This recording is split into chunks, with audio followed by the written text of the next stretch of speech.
إن الحمد لله نحمده ونستعينه ونستغفره ونعوذ بالله من شرور أنفسنا ومن سيئات أعمالنا من يهده الله فلا مضل له ومن يضلل فلا هادي له وأشهد أن لا إله إلا الله وحده لا شريك له وأشهد أن محمدا عبده ورسوله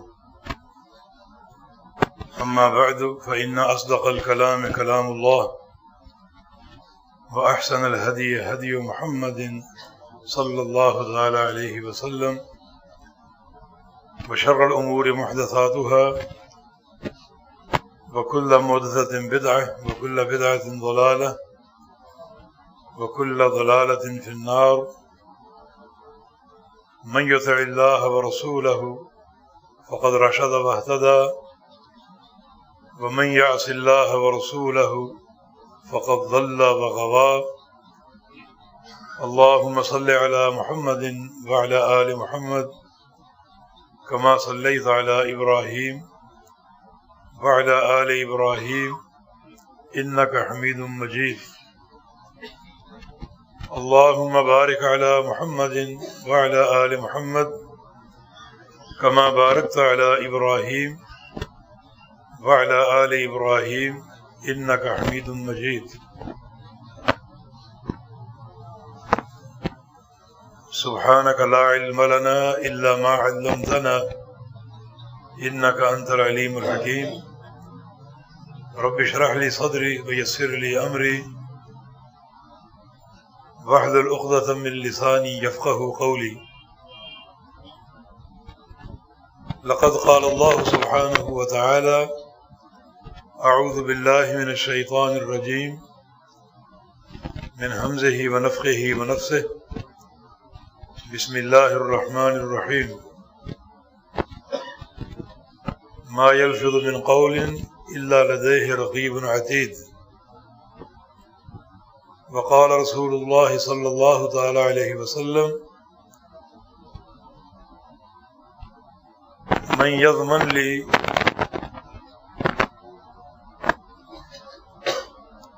بما بين لحييه وما بين رجليه أضمن له الجنة، أو كما قال رسول الله صلى الله تعالى عليه وسلم.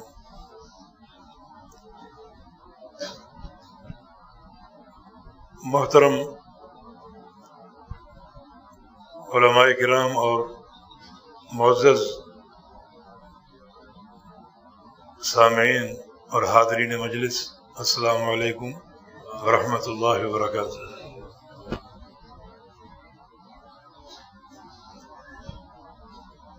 جب بھی سعید آباد آمد ہوتی ہے تو سائیں محمد جمن بکر جمالی ضرور لے کر آتے ہیں، اور جس دن یہاں یہ لانا بھول جائیں اور ہم یہاں حاضری دیے بغیر کراچی لوٹ جائیں، لگتا ہے کچھ کمی رہ گئی۔ اب یہ سعید آباد کے دورے کی تکمیل بکر جمالی کے ساتھ مربوط ہو چکی۔ جب بھی انشاءاللہ وہاں آنا ہوگا تو آپ حضرات کا بھی انشاءاللہ دیدار ہوا کرے گا، اللہ کی رضا کے لیے۔ یہ میرا ذاتی شوق ہے، کیونکہ سفر تو بحمدللہ اختیار کیا جا چکا، اور جتنی زیادہ اپنے احباب سے، دوستوں اور بھائیوں سے اللہ کی رضا کے لیے ملاقات ہو جائے، اتنا اللہ تعالیٰ کی محبت اور اس کی رضا حاصل ہوتی ہے۔ اور ویسے بھی بھائیوں کے ملنے سے گناہ معاف ہوتے ہیں۔ نبی علیہ السلام کی حدیث ہے کہ اللہ فرماتا ہے: حقت محبتی للمتحابین فی وحقت محبتی للمتظاہرین فی، کہ میری محبت ان بندوں کے لیے فرض ہو جاتی ہے جو آپس میں میرے لیے محبت کرتے ہیں، اور میری محبت ان بندوں کے لیے بھی فرض ہو جاتی ہے جو میری رضا کے لیے ایک دوسرے کی زیارت کرتے ہیں اور ملاقات کرتے ہیں۔ تو آئندہ اگر سائیں جمن بھول بھی گئے تو ان کو میں یاد دلایا کروں گا کہ بکر جمالی بھی جانا ہے۔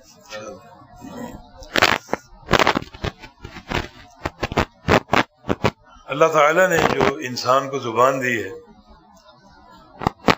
اس کے 3 استعمال، ہر استعمال کی حقیقت ہمیں معلوم ہونی چاہیے، اور صحیح علم اور معرفت کے بعد اس زبان کا استعمال کرنا چاہیے۔ امام بخاری رحمۃ اللہ علیہ اپنی صحیح میں کتاب العلم میں ایک باب قائم کرتے ہیں، باب العلم قبل القول والعمل، کہ ہر قول سے پہلے، یعنی زبان کے ہر بول سے پہلے اور ہر عمل سے پہلے علم ضروری ہے۔ یعنی آپ زبان سے کچھ بولنا چاہیں تو پہلے آپ کو علم ہونا چاہیے کہ یہ بات بولوں یا نہ بولوں، اور آپ کوئی عمل کرنا چاہیں تو پہلے آپ کو علم ہونا چاہیے کہ یہ عمل کروں یا نہ کروں، کیونکہ بعض اوقات انسان ایک ایسا عمل کرتا ہے یا ایک ایسی بات اپنی زبان سے نکالتا ہے جو شریعت کی میزان پر فٹ نہیں آتی، اور وہ ایک ہی بول اللہ تعالیٰ کو ناراض کر دیتے۔ حدیث میں آتا ہے کہ ان العبد لیتکلم بکلمۃ من سخط اللہ لا یلقی لها بالا ویلقی اللہ علیہ سخطہ الی یوم یلقاہ۔ ایک بندہ اپنی زبان سے ایک ایسا جملہ نکالتا ہے کہ اسے اس جملے پر نہ توجہ ہوتی ہے نہ اس کی پرواہ ہوتی۔ جو لوگ بہت بولتے ہیں وہ اس طرح کی باتیں کر جاتے ہیں، انہیں نہ احساس ہوتا ہے نہ شعور ہوتا ہے، لیکن وہ ایک ہی بول، ایک ہی بات اللہ تعالیٰ کو ناراض کر دیتی۔ یلقی اللہ علیہ سخطہ الی یوم یلقاہ، اور اللہ رب العزت اس ایک ہی بول کی وجہ سے اور اس کے اس ایک ہی جملے کی وجہ سے اس پر اپنی لعنتیں برسانا شروع کرتے اور برساتا رہتے۔ کب تک؟ 5-10 سال یا 20 سال یا 100 سال نہیں، الی یوم یلقاہ، اس وقت تک برساتا رہے گا جب تک قیامت قائم نہ ہو جائے۔ کہ زبان کا ایک ہی بول، ایک ہی جملہ اللہ تعالیٰ کو ناراض کر بیٹھا، اور اللہ رب العزت اس ایک جملے کی وجہ سے ناراض ہو کر اپنی لعنتیں پھٹکاریں اس بندے پہ برساتا ہے، اور برساتا رہے گا جب تک قیامت قائم نہ ہو جائے اور وہ بندہ اپنے رب کے سامنے کھڑا نہ ہو جائے، اس وقت تک یہ لعنتیں برستی رہیں۔ اسی لیے امام بخاری کا جو باب ہے کہ ہر قول سے پہلے علم ضروری، کوئی بات کہنا چاہو اسے پہلے تول کر دیکھو، وزن کر کے دیکھو کہ یہ بات شریعت کی میزان کے مطابق ہے یا مخالف ہے، اس کو تولو پہلے اور پھر بولو. اس کا وزن اگر کر لیا اور وہ کتاب و سنت کے میزان کے مطابق ہے، پھر اس کو زبان سے ادا کرو. اور اگر وہ شرعی میزان کے خلاف ہے تو پھر اس سے گریز کرنا ضروری ہے، احتیاط کرنا ضروری ہے، کیونکہ زبان کے استعمال کی بڑی خطرناک ہیبت، بڑی یہ بھیانک چیز. نبی علیہ السلام کی حدیث ہے کہ انسان جب صبح کرتا ہے تو سارے اعضاء جو ہیں، حدیث کے الفاظ ہیں کہ تکفر اللسان، زبان کے سامنے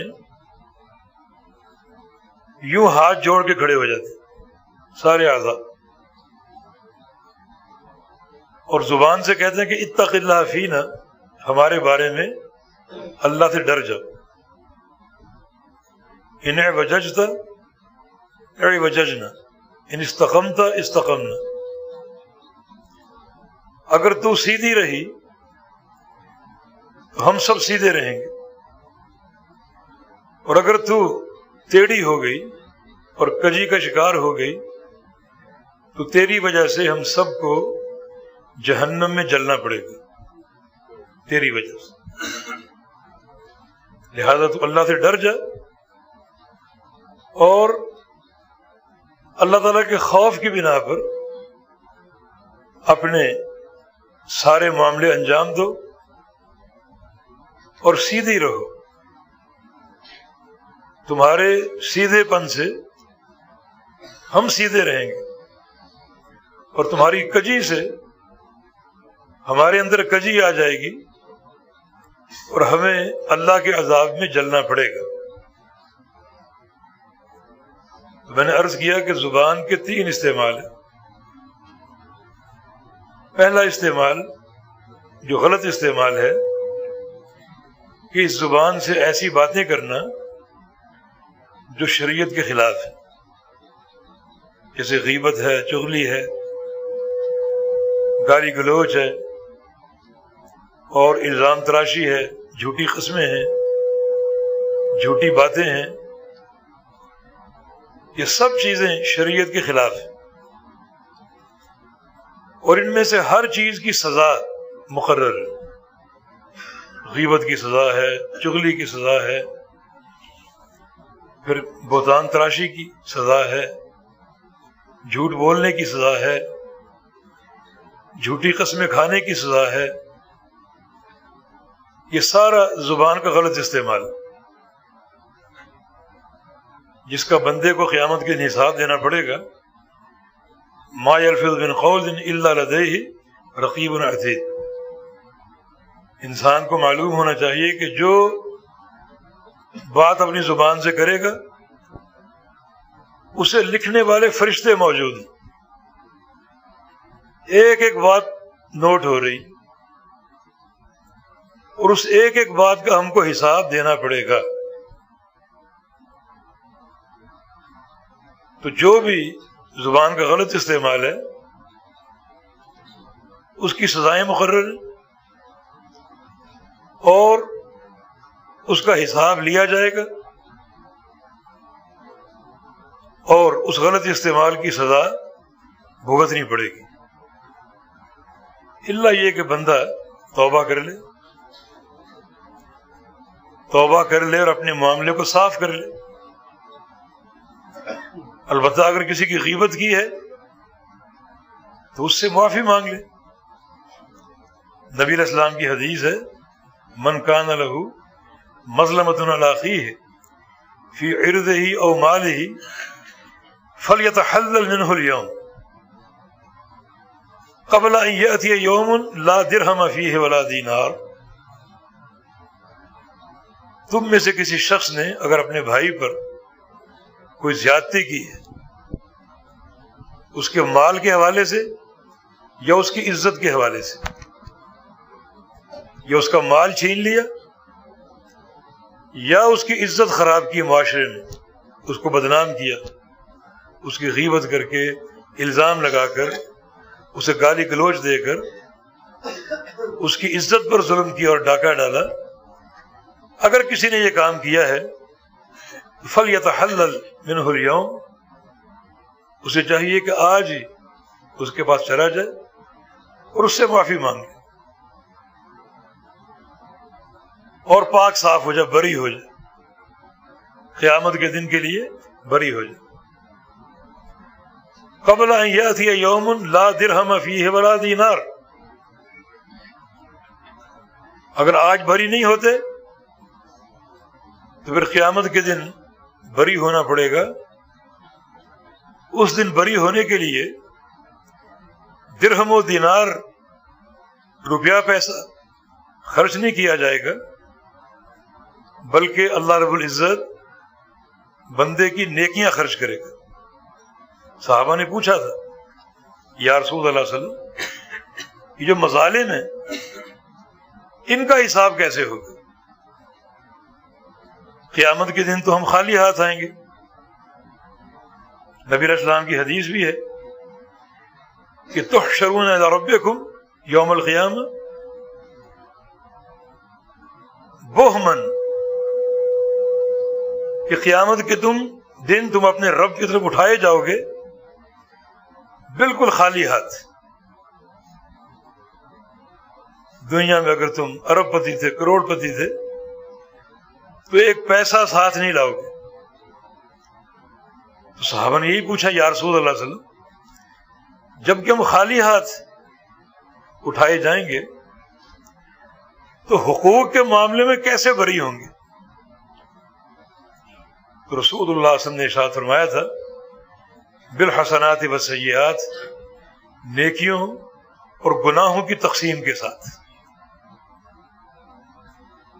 جن کی تم نے کوئی زیادتی کی، جن کے ساتھ زیادتی کی،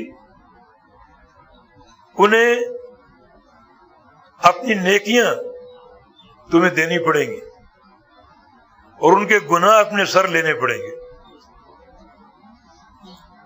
جب اتنی شدید وعید ہے تو ہمیں چاہیے کہ ہم معاشرے میں اپنے بھائیوں کے ساتھ یہ ظلم کا، غیبت کا اور الزام تراشی کا معاملہ نہ کریں، بلکہ معاشرے میں اچھائیاں قائم کریں جس کا فائدہ آپ کو یقیناً ہوگا۔ صحیح مسلم میں نبی علیہ السلام کی ایک حدیث ہے، جناب ابو ہریرہ کی روایت سے رضی اللہ عنہ فرماتے ہیں کہ رسول اللہ صلی اللہ علیہ وسلم نے ارشاد فرمایا من نفس عن اخیہ کربۃ من کرب الدنیا نفس اللہ عنہ کربۃ من کرب یوم القیامہ۔ یہ حسن سلوک کا فائدہ کہ جو شخص اپنے کسی بھائی کی دنیا کی کوئی تکلیف زائل کر دے، دور کر دے، اللہ تعالیٰ قیامت کے دن اس کی تکلیفیں دور کر دے گا۔ کتنا بڑا فائدہ۔ اب بتاؤ کسی بھائی کی غیبت کرنا مفید ہے یا اس کی مدد کرنا، اس کی تکلیفوں کو زائل کرنا؟ یہ تصویر کے دونوں رخ موجود ہیں، ایک طرف بھیانک عذاب ہے اور ایک طرف عظیم الشان بشارت ہے۔ غیبت کرو گے عذاب جھیلنا پڑے گا، اور اس کے برعکس اگر اپنے بھائی سے محبت کرو گے اور محبت کے تقاضے پورے کرو گے، جس کی ایک صورت یہ ہے کہ اپنے بھائیوں کی دنیا کی پریشانیاں، دکھ درد، انہیں زائل کرنے کی کوشش کریں، اللہ تعالیٰ قیامت کے دن آپ کی تکلیفیں دور کر دے گا۔ اور آگے کیا فرمایا؟ من ستر مسلما ستر اللہ علیہ یوم القیامہ، جو کسی اپنے بھائی کے کسی عیب پر پردہ ڈال دے، اللہ تعالیٰ قیامت کے دن اس کے عیبوں پر پردہ ڈال دے گا. اللہ بڑا راضی ہوگا. پردہ ڈالنا میرا کام ہے، میں ستار ہوں، ستیر ہوں، گناہوں کو چھپانے والا اور گناہوں پر پردہ ڈالنے والا. اور یہ بندہ میرے والا کام کرتا رہا. اسے اپنے بھائیوں کے، مسلمانوں کے عیب معلوم تھے، لیکن اس نے عیبوں کو ظاہر نہیں کیا، چھپا دیا، پردہ ڈال دیا. کل قیامت کا دن ہوگا، اللہ رب العزت اس بندے کے سارے عیبوں پر پردہ ڈال دے. بتائیے پھر کیا بہتر، اس کی غیبت کر کے اس کے عیب کو اچھالنا یا اس کے عیب پر پردہ ڈالنا؟ غیبت کا عذاب ہے، اور پردہ ڈالنے کی ایک بڑی نوید اور خوشخبری دی گئی کہ اللہ رب العزت ایسے بندے کے عیبوں پر پردہ ڈالے. اور آگے فرمایا من کان فی حاجت اخیہ کان اللہ فی حاجتہ یا واللہ فی عون العبد ما کان العبد فی عون اخیہ. جو بندہ اپنے کسی بھائی کی مدد کرتا ہے، اللہ تعالیٰ اس کی مدد کرتا رہتا ہے. اور وہ کیسا مدد کرنے والا؟ اپنے بھائی کی مدد کرتا ہے. عبداللہ بن عباس کا قول ہے، فرماتے ہیں کہ میرا محسن وہ انسان ہے، مجھ پر سب سے بڑا احسان کرنے والا وہ شخص ہے جسے کوئی پریشانی ہو، رات بھر پریشان رہے، سوچتا رہے یہ پریشانی کون حل کرے گا اور کیسے حل ہوگی، اور صبح ہوئی وہ میرے پاس آ جائے اور اپنی پریشانی کا مجھ سے ذکر کرے، اور میں اپنی طاقت کے بقدر اس کی اس پریشانی کو دور کروں. کیوں؟ اس لیے کہ اللہ تعالیٰ اس وقت تک بندے کی مدد کرتا رہتا ہے جب تک بندہ اپنے بھائی کی مدد کرتا ہے. تو کس قسم کا معاشرہ چاہتے ہو کہ معاشرے میں رہ کر اپنے بھائی پر الزام لگائیں، اس کی غیبت کریں، گالی گلوچ کریں، یا اس کی مدد کریں، اس کے کام انجام دینے کی کوشش کریں، اس کو پریشانیوں سے باہر نکالنے کی کوشش کریں؟ تو یہ ہے زبان کا پہلا استعمال. اگر یہ استعمال شریعت کے خلاف ہے تو بڑی بھیانک وعیدیں ہیں، اللہ کا عذاب ہے جو کہ معمولی نہیں.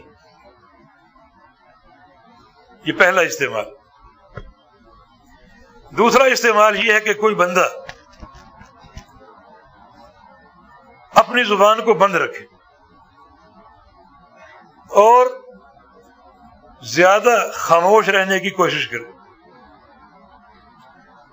نہ وہ اس زبان کو گناہ میں استعمال کر رہے اور نہ کسی نیکی میں، بس خاموش ہے. خاموش رہنا کوئی عمل نہیں ہے، عمل تو بولنا ہے، خاموشی کوئی عمل نہیں. لیکن غلط بولنا اتنا معیوب ہے کہ اس کے مقابلے میں ایک بندہ اگر خاموش رہتا ہے تو اسے خاموشی کا اجر ملے گا، حالانکہ خاموشی عمل نہیں، عمل تو بولنا ہے.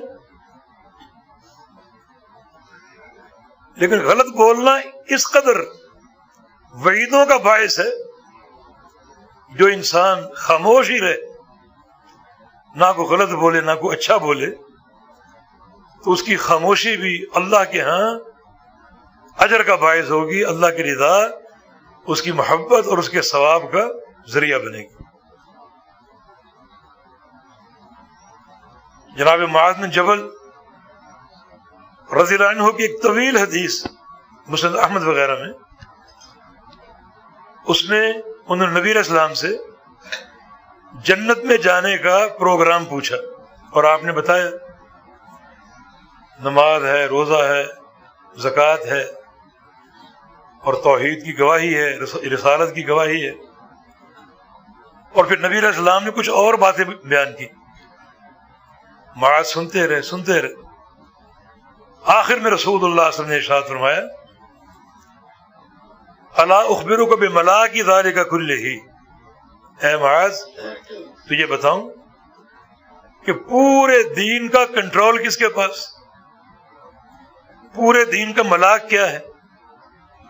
عرض کیا کہ جی ہاں بتائیے.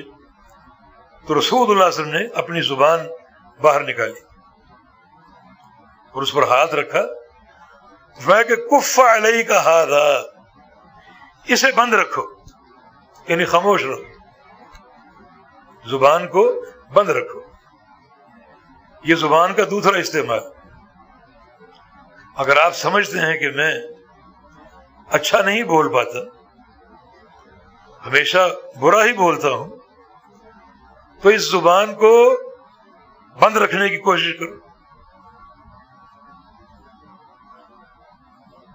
کرو کہ خاموش رہو. بعض لوگوں کو بڑا شوق ہوتا ہے بولنے کا، لیکن یہ شوق بندے کی بربادی کا ذریعہ بن سکتا ہے. تو اس کے مقابلے میں انسان اپنی زبان بند رکھے، خاموشی کو ترجیح دے، خاموشی کو ترجیح دے. یعنی یہ عمل جو ہے یہ پورے دین کا ملاک ہے، یعنی خاموش رہنا اور زبان کو بند رکھنا یہ پورے دین کا ملاک ہے. اتنا اس کا اجر. ایک اور حدیث رسول اللہ صلی اللہ علیہ وسلم کی، فرمایا کہ خصلتان ہما اخف علی الظہر واثقل فی المیزان، دو کام کرنے میں آسان ہے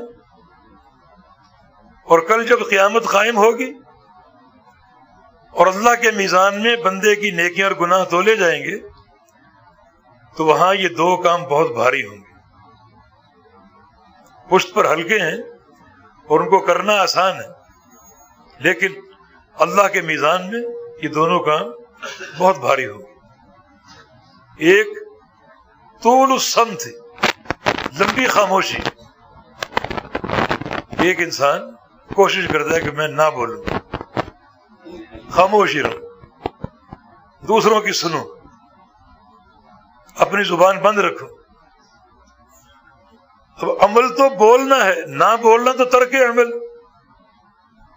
مگر یہ زبان کا معاملہ اتنا اہم ہے کہ جو بندہ بولنے سے گریز کرے، اپنی زبان کو روکے رکھے، بند رکھے، تو اللہ تعالیٰ اس زبان کے روکنے کو، زبان کے بند کر دینے کو نیکی بنا کر قیامت کے دن اپنے میزان میں تولے گا. نہ صرف یہ کہ تولے گا بلکہ اس کا وزن بڑا بھاری ہوگا.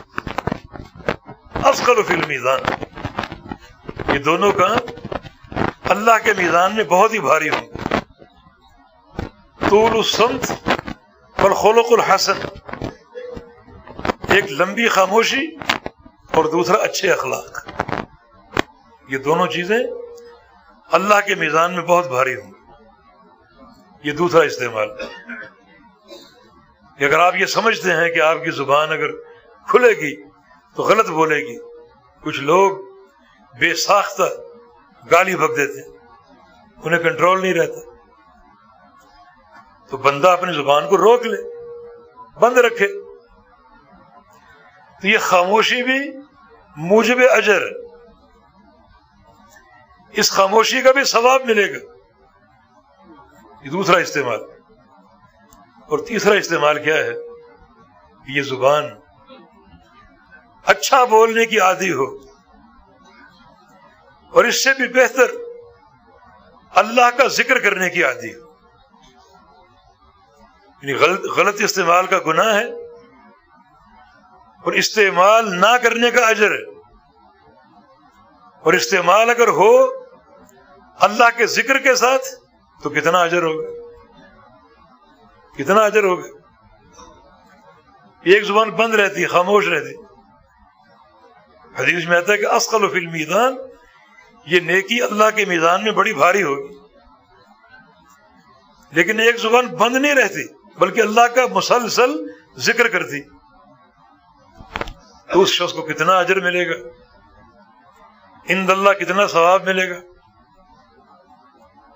تبھی تو رسول اللہ صلی اللہ علیہ وسلم کی حدیث ہے کہ سبحان اللہ نصف المیزان والحمد للہ تملأ. سبحان اللہ جو ہے یہ ایک ذکر اللہ تعالیٰ کے آدھے میزان کو بھر دے گا، اور اگر ساتھ الحمدللہ بھی ہو تو اللہ تعالیٰ کا پورا میزان بھر جائے گا. یہ زبان ذکر کی عادی ہے.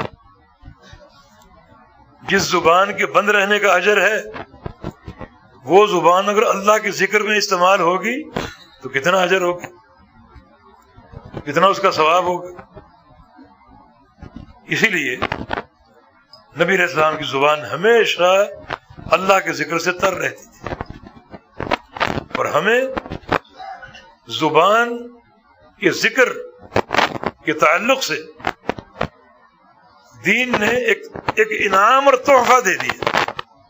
اللہ کا ذکر کوئی مشکل نہیں، سب سے آسان کام اللہ کا ذکر، اور اجر میں سب سے بھاری. ایک حدیث صحیح مسلم کی، اس میں خیر من انفاق الذهب والفضة، کہ جو شخص اللہ کا ذکر کرتا ہے اس کا یہ عمل اللہ کی راہ میں سونا اور چاندی خرچ کرنے سے افضل، اور اس کا یہ عمل اس جہاد سے افضل ہے جس جہاد میں دشمن آپ پر وار کرے اور آپ اس پر وار کریں، اس جہاد سے بھی افضل اللہ کا ذکر. تو یہ ایک بڑا انعام ہے. اللہ کے ذکر کے لیے کوئی پابندی نہیں، وضو ہو تب بھی کر سکتے ہیں، نہ ہو تب بھی کر سکتے ہیں. حتیٰ کہ ایک انسان کو اگر جنابت کا عارضہ ہو، غسل کی حاجت ہو، تب بھی اللہ کا ذکر کر سکتے ہیں. ایک خاتون کو اگر ماہانہ دورہ لاحق ہو چکا ہو، اس حال میں بھی وہ اللہ کا ذکر کر سکتے ہیں. کوئی مشکل نہیں، کوئی قید نہیں. چلتے پھرتے ذکر کر سکتے، بیٹھے کر سکتا، لیٹے کر سکتے، قبلہ سامنے ہو نہ ہو ذکر کر سکتے، مسجد ہو نہ ہو ذکر کر سکتے. تو یہ بڑی سستی اللہ کی نعمت ہے جو انسان ہر وقت جو ہے وہ قائم کر سکتا ہے اور ذکر کے دائرے میں رہ سکتا ہے ہر وقت. تو جو زبان خاموش رہے اس کا اتنا اجر ہے کہ اس کی یہ نیکی تولی جائے گی اللہ کے میزان میں اور بہت بھاری ہوگی. لیکن جو زبان خاموش نہ رہے بلکہ چلے اللہ کے ذکر میں، دعوت دین میں اور کلمہ خیر میں، تو اس کا کتنا فائدہ ہوگا، کیا اس کا اجر ہوگا اور کیا اس کا ثواب ہوگا. یہ ہماری شریعت کی سماحت اور وسعت ہے کہ ہمیں کیسے کیسے قیمتی تحفے دیے گئے اور کیسے کیسے انعامات سے نوازا گیا. اللہ کا ذکر بہت ضروری، ہر شخص کی حاجت ہے اللہ کے ذکر کی طرف. نبی علیہ السلام کی ایک حدیث ہے کہ ان المؤمن لینذی شیطانہ کما ینذی احدکم بعیرہ فی سفرہ، کہ ایک مومن بندہ جو ہے اپنے شیطان کو تھکا مارتا ہے، اپنے شیطان کو تھکا مارتا ہے.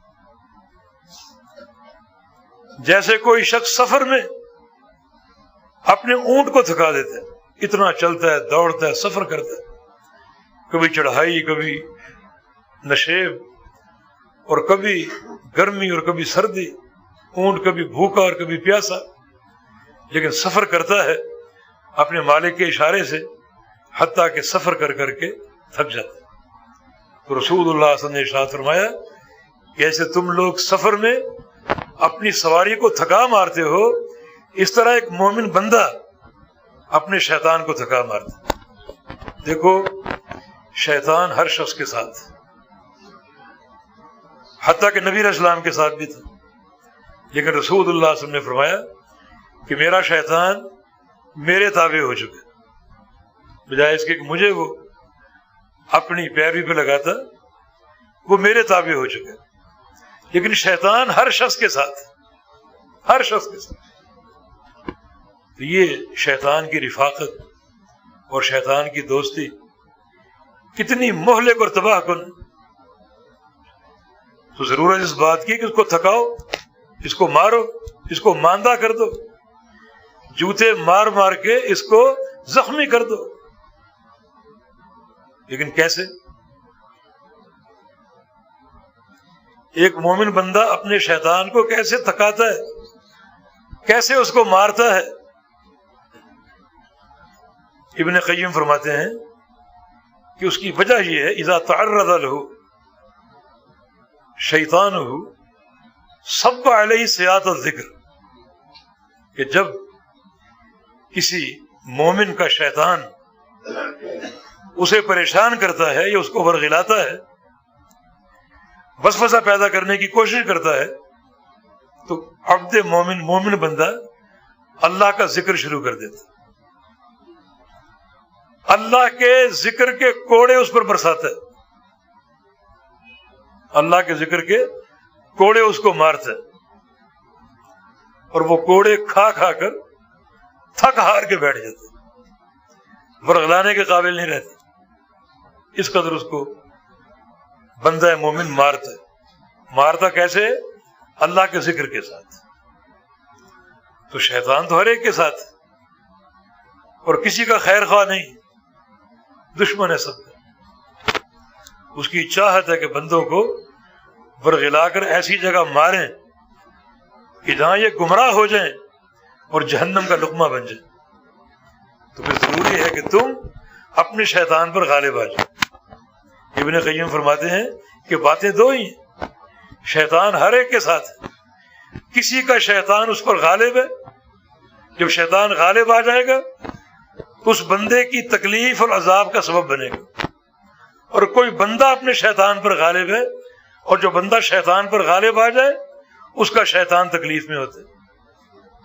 تو تکلیف دونوں میں سے ایک کو ضرور ہوتی، یا شیطان کو یا بندے کو. بندے کو کب ہوگی؟ جب بندہ اللہ کا ذکر نہ کرے تو اس کا شیطان غالب آ جائے گا اور اس کی تکلیف کا باعث بنے گا. اگر دنیا میں نہیں تو قیامت کے دن جہنم کے عذاب کی صورت میں ضرور. اور اگر ایک عبد مومن بندہ مومن شیطان پر غالب آ جاتا ہے کثرت ذکر کے ساتھ اور اللہ اور اس کے رسول کی اطاعت کے ساتھ اور توحید کے ساتھ، استغفار کے ساتھ، تسبیح و تحمید کے ساتھ، تو وہ پھر شیطان پر قوت اور کنٹرول حاصل کر لیتا ہے اور شیطان پر غالب آ جاتا ہے.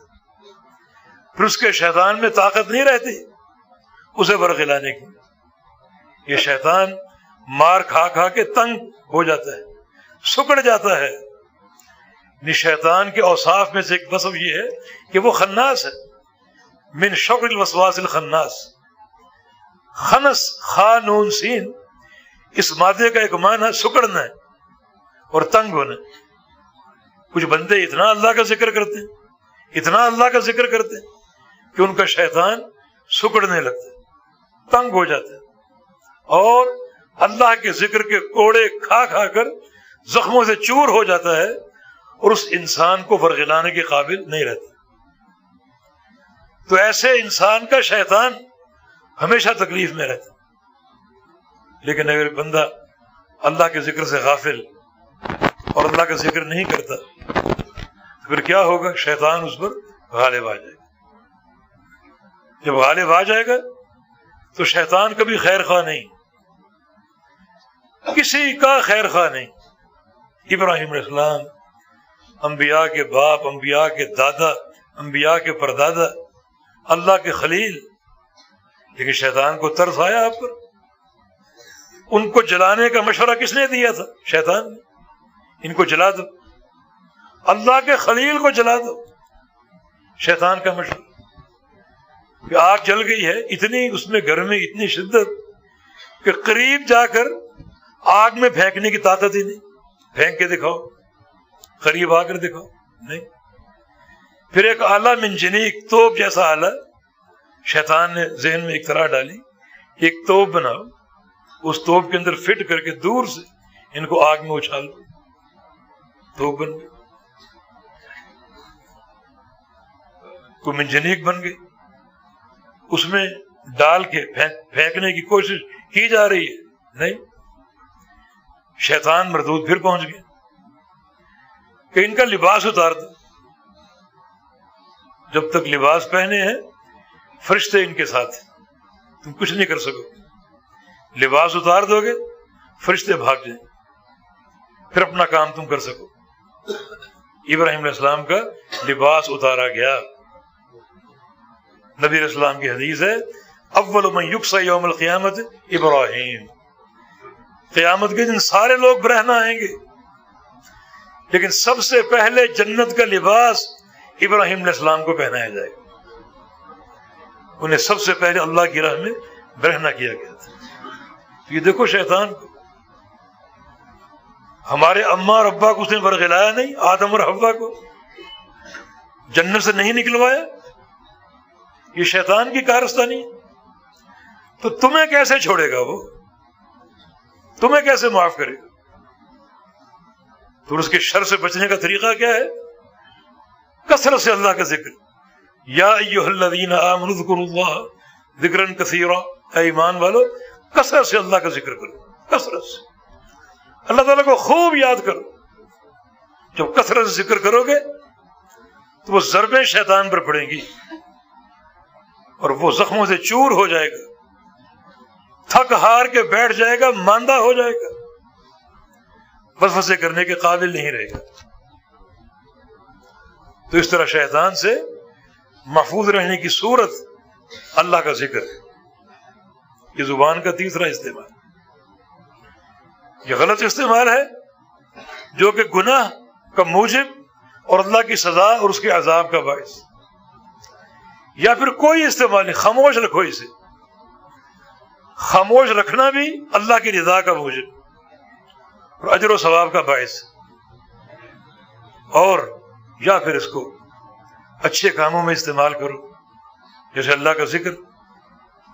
اللہ کے پیارے پیغمبر کی زبان ہمیشہ اللہ کے ذکر سے تر رہتی تھی۔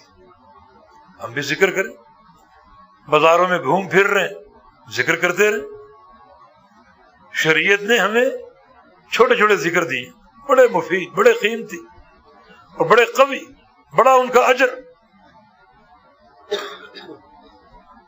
جیسے نبی علیہ السلام کی حدیث، افضل الذکر لا الہ الا اللہ، سب سے بہترین ذکر لا الہ الا اللہ۔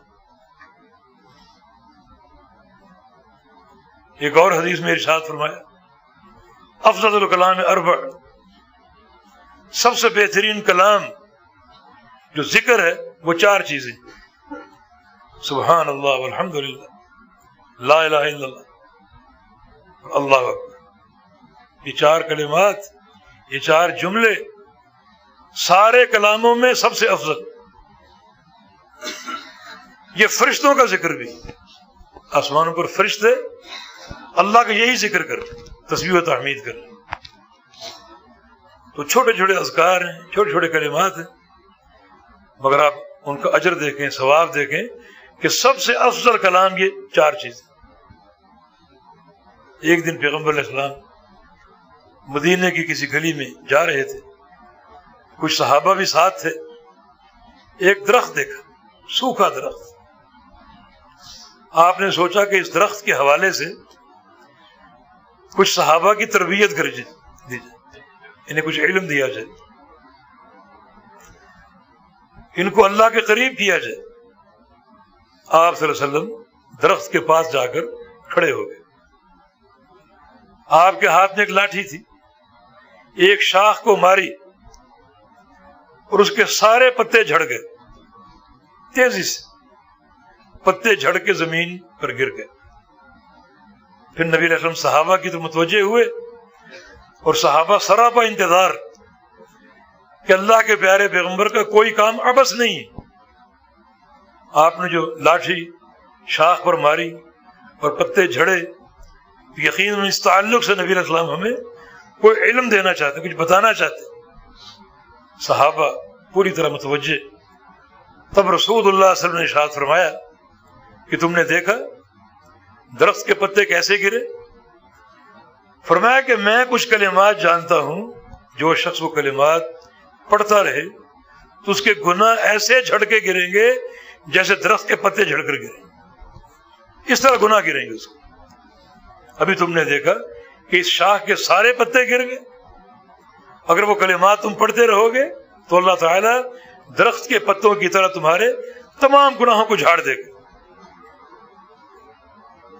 4 جملے، سبحان اللہ والحمد للہ ولا الہ الا اللہ واللہ اکبر، یہ تیسرا استعمال۔ بتائیے اس میں خیر و برکت ہے یا نہیں؟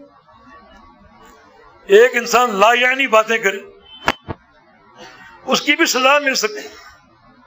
ایک صحابی کا انتقال ہوا تو صحابہ نے کہا ہنی اللہ شہادت، ہنی اللہ الجنہ، جنت مبارک ہو۔ نیک آدمی تھا، نمازی تھا، صحابی تھا، جنت میں پہنچ چکا۔ اللہ کے پیارے پیغمبر نے سن لیا۔ فرمایا تمہیں کس نے بتایا کہ یہ جنتی؟ لعلہ تکلم فیما لا یعنیہ، ہو سکتا ہے اس نے کبھی کوئی ایسی بات کہی ہو جو فضول ہو، جو نہ کرنے والی ہو سکتا ہے ایسی بات کی ہو، تو اس بات کے ہوتے ہوئے تم جنت کی بشارت کیسے دے سکتے ہو؟ تو پھر یہ استعمال بڑا قابل قدر کہ اس کو اللہ کے ذکر میں استعمال کرو،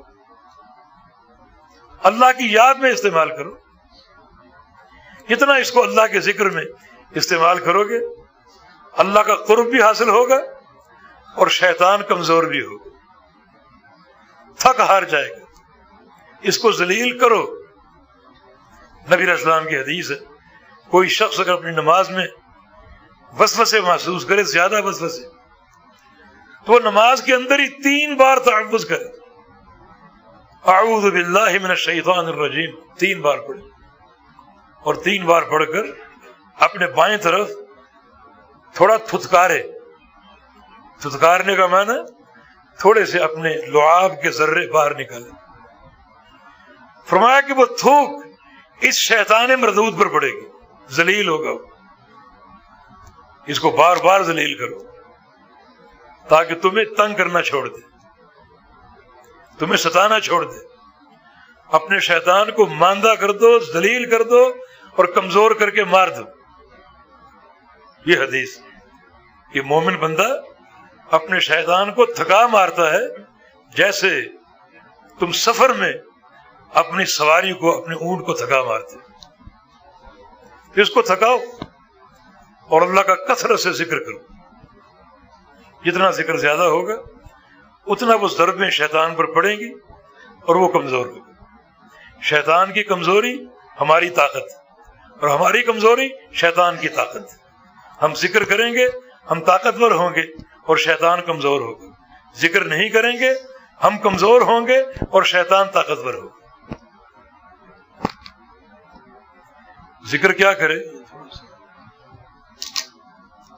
ذکر کیا کرے؟ یہ آخری بات عرض کر رہا ہوں، کیا ذکر کرے؟ ہم نے کچھ اذکار بتائے بھی ہیں آپ، چھوٹے چھوٹے اذکار ہیں، یہ زبان پر رہنے چاہیے۔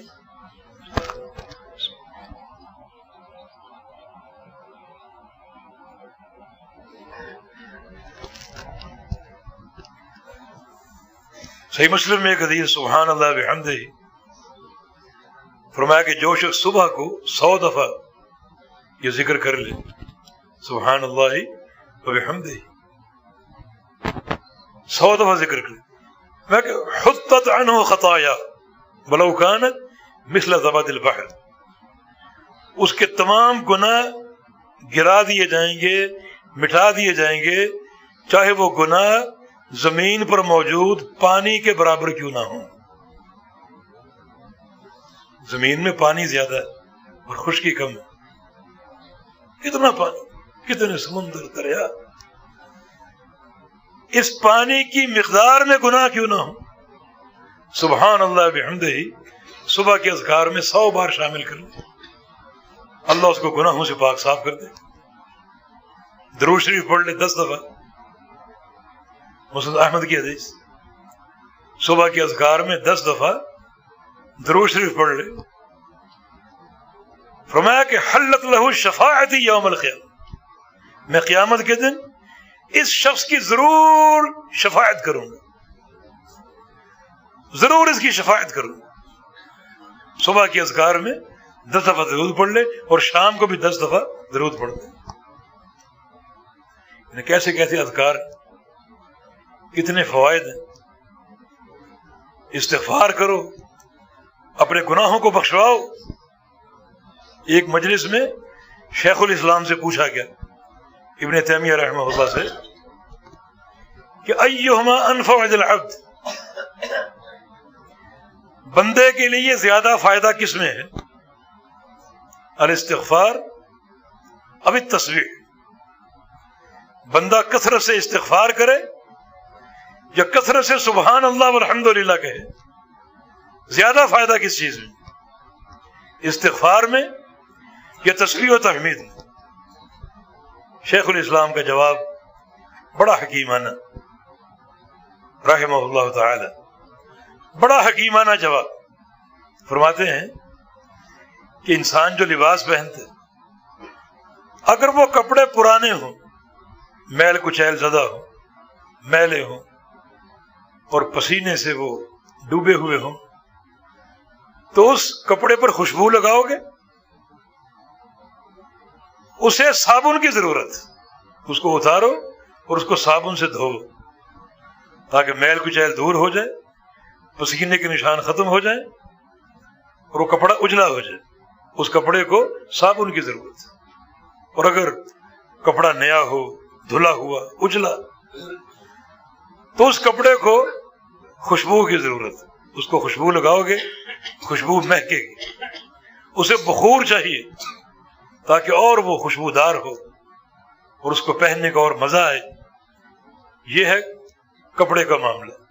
کپڑا اگر پرانا ہے اور میل زدہ ہے تو اس پر خوشبو نہیں بلکہ صابن لگایا جاتا ہے، اور کپڑا اگر نیا ہو، اجلا ہو، دھلا ہوا ہو تو اس کو بخور اور خوشبو کی ضرورت ہوتی ہے تاکہ خوشبو اس پر زیادہ مہکے۔ فرمایا کہ استغفار بمنزلہ صابن ہے۔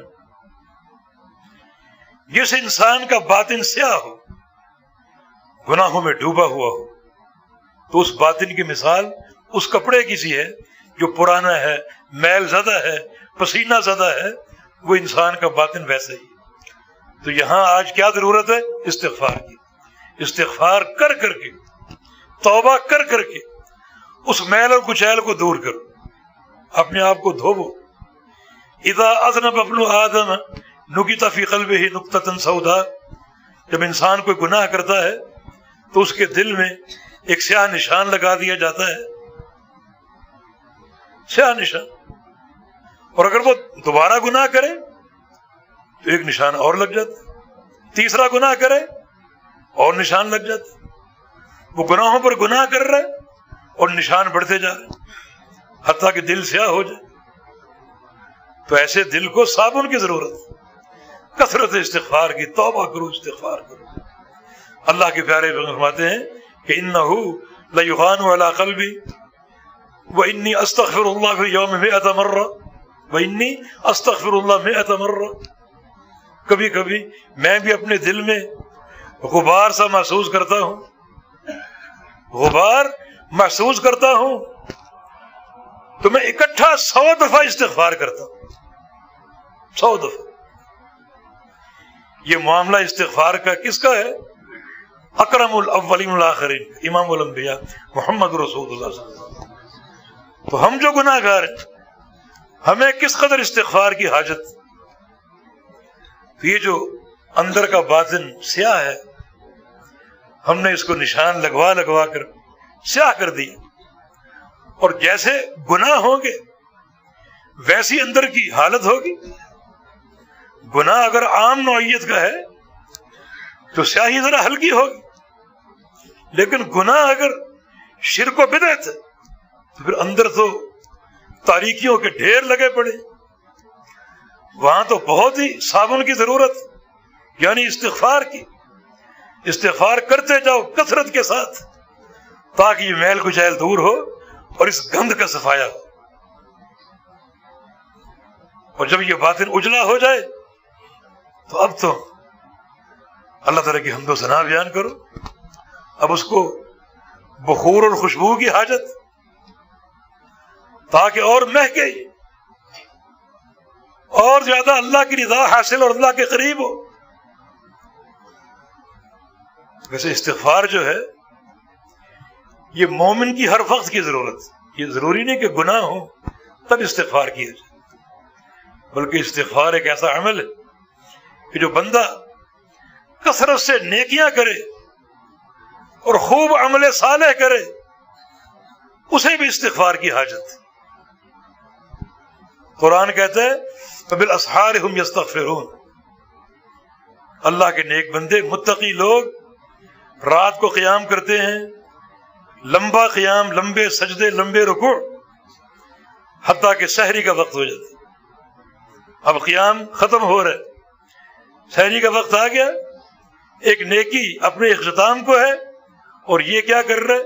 یستغفرون، استغفار کر رہا ہے کہ یا اللہ میں گناہ گار ہوں، مجھے معاف کر دے. اس کا فائدہ کیا ہے؟ اس کا فائدہ تواضع کا حصول.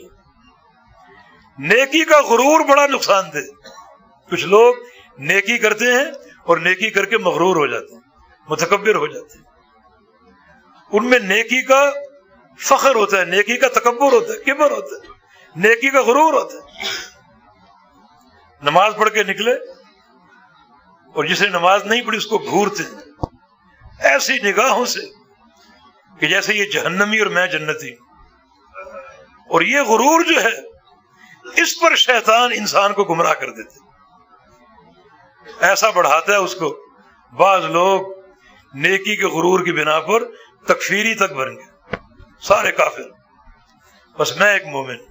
کئی لوگوں کو یہ غرور چڑھا اور یہ تکبر ان میں پیدا ہوا اور وہ تکفیر تک کر گئے، سارے کافر، سارے جہنم، بس میں ایک جنتی. تو نیکی کثرت سے کرو اور ساتھ استغفار بھی کرو. اللہ کے پیارے پیغمبر کی پوری زندگی نیکیوں سے عبارت ہے، جدوجہد سے عبارت ہے، دعوت اور تبلیغ سے عبارت ہے، جہاد سے عبارت ہے، روزوں سے، قیام اللیل سے عبارت ہے. کتنی نیکیاں آپ نے کی، حتیٰ کہ آپ کی عمر کا آخری وقت آ گیا اور قرآن پاک کی آخری سورۃ، سورۃ النصر، بسم اللہ الرحمن الرحیم، اذا جاء نصر اللہ والفتح ورأیت الناس يدخلون فی دین اللہ افواجا فسبح بحمد ربک واستغفرہ انہ کان توابا. یہاں نبی علیہ السلام کو آپ کی وفات کی خبر دی گئی، مکہ فتح ہو گیا، مشن پورا ہو گیا.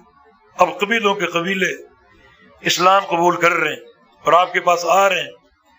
مشن پورا ہو گیا، جزیرہ عرب اسلام میں داخل ہو چکا، اسلام پھیل چکا. اے محمد صلی اللہ علیہ وسلم اب آپ کا آخری وقت ہے تو آپ کثرت سے یہ تین کام کریں. فسبح، تسبیح بیان کریں اپنے رب کی، سبحان اللہ کہیں، بحمد ربک، اپنے رب کی حمد کے ساتھ الحمدللہ کہیں، اور پھر واستغفرہ، اور استغفار بھی کریں. انہ کان توابا، بے شک وہ تواب ہے، وہ تواب ہے. تواب کے دو معنی، ایک گناہ گاروں کو توبہ کی توفیق دینے والا اور دوسرا توبہ کرنے والوں کی توبہ قبول کرنے والا، یہ دونوں معنی. آخری سورت ہے قرآن، تو استغفار کی یہاں بھی حاجت. تو اللہ کا ذکر کثرت سے کیجیے اور اس زبان کی حفاظت کیجیے. نبی علیہ السلام کی حدیث شروع میں پڑھی، من یضمن لی بما بین رجلی وما بین لحیی اضمن لہ بالجنہ، کہ جو شخص مجھے دو ضمانتیں دے دے، دو ضمانتیں دے دے، میں اسے جنت کی ضمانت دیتا ہوں. ایک جو جبڑوں کے درمیان ہے یعنی زبان، اس کی حفاظت کی ضمانت دیتے کہ اس زبان کو کبھی غلط استعمال نہیں کروں گا، بلکہ جب بھی استعمال کروں گا اچھے معنوں میں استعمال کروں، یہ ضمانت دے۔ دوسری ضمانت کیا ہے؟ وہ چیز جو دو ٹانگوں کے درمیان یعنی شرمگاہ کی حفاظت، یہ دو ضمانتیں دے دے، اضمن لہ الجنہ، میں اس کو جنت کی ضمانت دیتا ہوں۔ یعنی صرف زبان کو لغو سے محفوظ رکھنے کی ضمانت، لیکن جو زبان لغویات سے محفوظ ہو اور اللہ کا ذکر کرے اس کے لیے کیا کچھ اجر ہوگا، اور اس سے بھی زیادہ اجر اس زبان کے لیے ہے جو اللہ کے دین کی دعوت دیتی، توحید بیان کرے، اللہ کے دین کے داعی بن جائے۔ ومن احسن قولا ممن دعا الى اللہ وعمل صالحا وقال اننی من المسلمین۔ اس شخص سے اچھا کون ہو سکتا ہے جو اللہ کا داعی ہو اور اس کی توحید کا داعی ہو، جو اپنی زبان کو استعمال کرے دعوت توحید کی خاطر۔ تو یہ چند وہ استعمالات ہیں جو زبان کے عام طور پہ ہوتے ہیں۔ اب آپ ان میں سے کوئی استعمال منتخب کر لیجیے، ہر استعمال کا انجام ہم نے سن لیا، صلہ ہم نے جان لی۔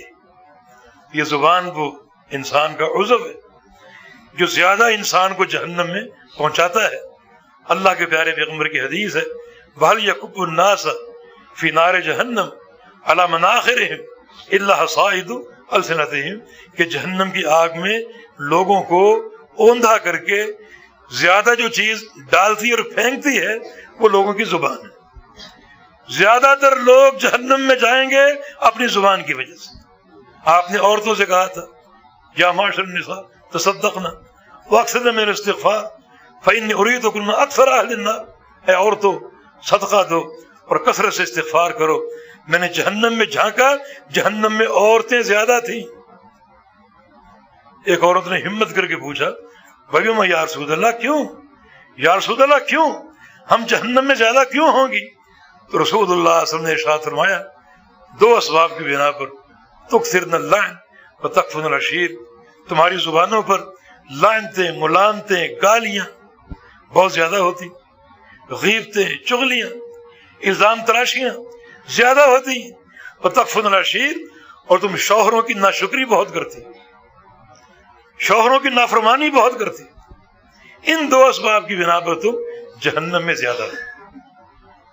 تو جو شریعت کے حقائق ہیں زبان کے تعلق سے وہ واضح ہو چکے، اب ہم نے تعین کرنا ہے کہ ہم اپنی زبان سے کس قسم کا کام لیں۔